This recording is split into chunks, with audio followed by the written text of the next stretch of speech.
name's Martin, and we've been working with Troy. And Troy, congratulations on completing successfully, I'll quickly add, the business analysis practice course. Now, Elizabeth was your tutor, and just going to ask you, how did it go? Yeah, I mean, really well. This is my first sort of foray into business analysis as a whole. Can definitely see the sort of value generally that it can add to my current role. And yeah, Elizabeth was super supportive. Found the content really engaging, and happy with the to come out of that with a pass. Yeah. Okay, fantastic. So one of the questions, I mean, we obviously supply sample papers and mock exam, etc., and I'll talk about that in a second. But one of the things we're really keen on is making sure people can take this stuff or know all these tools and techniques and apply them in the workplace. So how did that work for you? Were you able to take that back to work? Yeah, definitely. I'm definitely seeing a lot more scope for the kind of business proposals, and definitely because I'm data analysis by trade, and usually putting forward things for new products or kind of like new sort of third-party platforms that we want to be sort of taking on. Yeah, I feel like I've got a much broader tool set to be able to really have a super detailed proposal, be able to really understand the stakeholders that are going to be impacted there. And I think just generally speaking, it's going to come out with a sort of better product in the end. So yeah, definitely seeing the value of it and looking forward to kind of really getting stuck into utilizing those tools. Fabulous. Okay, so switching across from the workplace to the course itself, how did you find the materials, the flow, the style, the narration, and all those kind of aspects to it?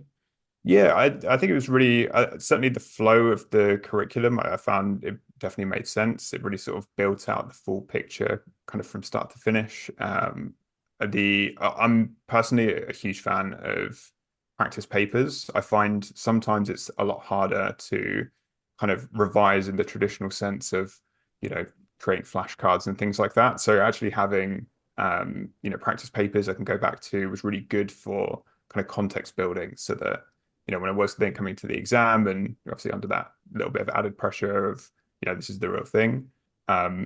Yeah, being able to kind of really pick out the things that the questions are asking for. And yeah, I felt like that was really, really good. Fabulous. And did you do the mock exam? Yeah, so I did the three papers and then the actual mock exam. Yeah. And they're all good so how were they in terms of indicating the style of the question and what you were actually going to encounter when you did the live exam? Yeah, really, really strong for sure. Yeah, I feel like there were definitely sort of key examples which I noticed in the exam. I was like, I've had a similar question to this. I've come across this, or yeah, and I definitely felt that that was the difference maker, I think, between sort of generally passing and not. So yeah. Yeah, okay, that's good to know. So one last question then. If we were to recommend Amatis training to anybody, to a colleague, a friend, what would you say?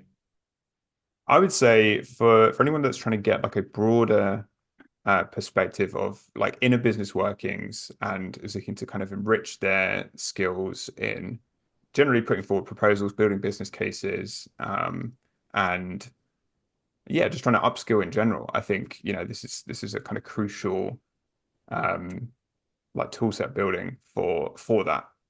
So I think there's value kind of across all kinds of different departments, all kinds of different careers. Yeah, can't recommend it enough. Lovely. Troy, thank you very much indeed. Cheers, Martin. Bye-bye.